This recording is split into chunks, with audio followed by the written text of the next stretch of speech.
So I seen recently this photograph of Taylor Swift and hovering her arm, not quite touching a little black girl.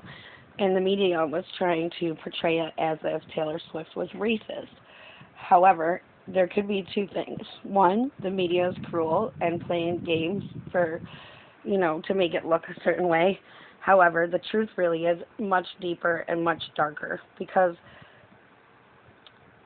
when you, like I've been talking about in my other videos, that these, and that we've been talking as a society about lizard people, the reptilians, the Illuminati, the powers that be, and I've been saying things like dragons are real, the things of folklores and fables are real, God and the devil are real. So, and that, again, you can tell that, and that, or that little throat chakra, they don't want this message out, huh? So that when, again, if you don't play by their rules, they will kidnap you. They can literally tie you up in a basement. They can take your blood whenever you go to the doctor, and they have corrupt doctors use your biological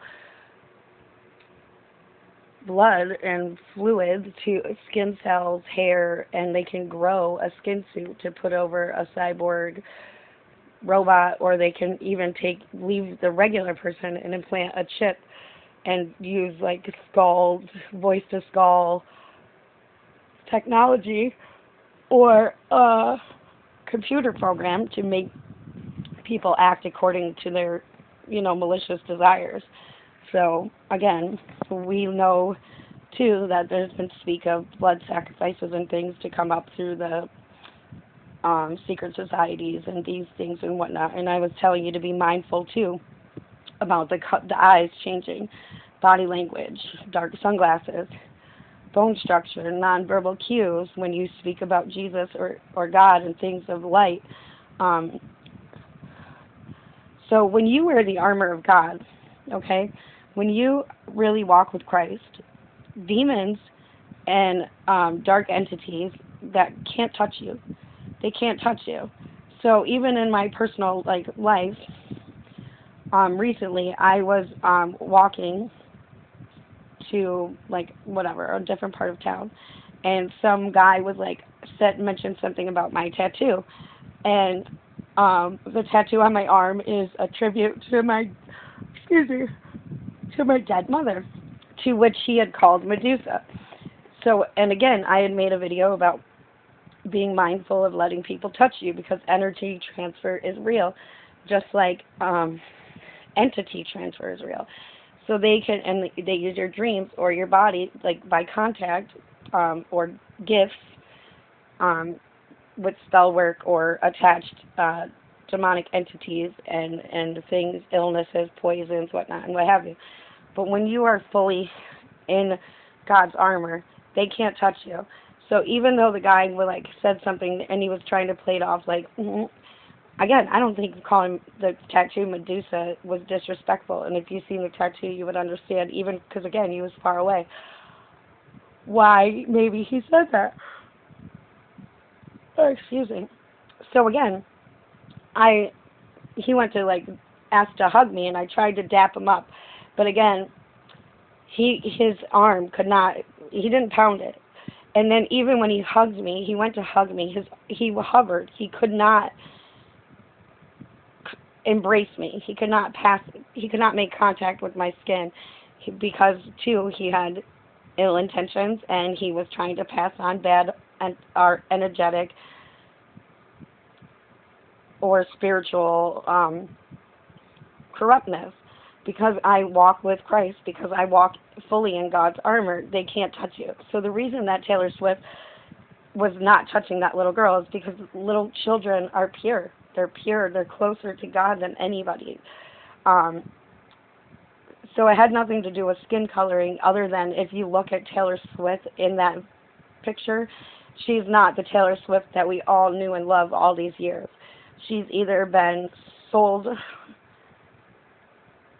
and corrupted, and because you can't sell your soul, but she's either sacrificed her soul or she's been cloned and replaced because they want people that are in the powers that be, the higher ups, the elites, in their gang. So again, be mindful of that. Another thing that I'm not really sure what else to say in this video, so I'll just leave it at that until I can come up with something else. But again, remember that there is way more to this whole, like, lizard people, gray men, God, Satan, folklores, witches, covens, cults, gangs, corrupt churches, and all of this, too. But, again, I say these things not to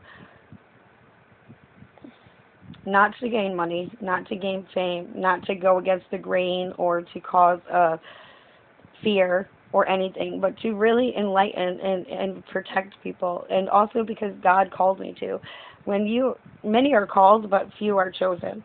And even some of the people who were chosen have turned away. But just know that to fully trust in the Lord, to not be prideful, because again, the strength that has got me through all of these things, I'll spare you the dark things, but again, it's amazing. God is amazing. He's a great Father.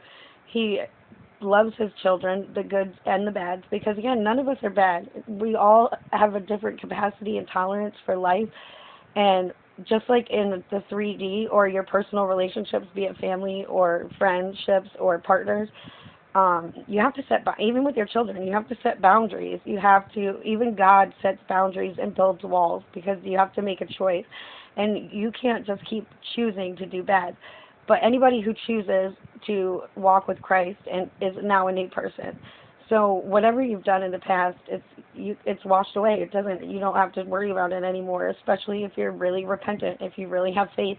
And that's the big key. You have to have faith, and just know 1,000%, every fiber of your being, that there is nothing God can't bring you through.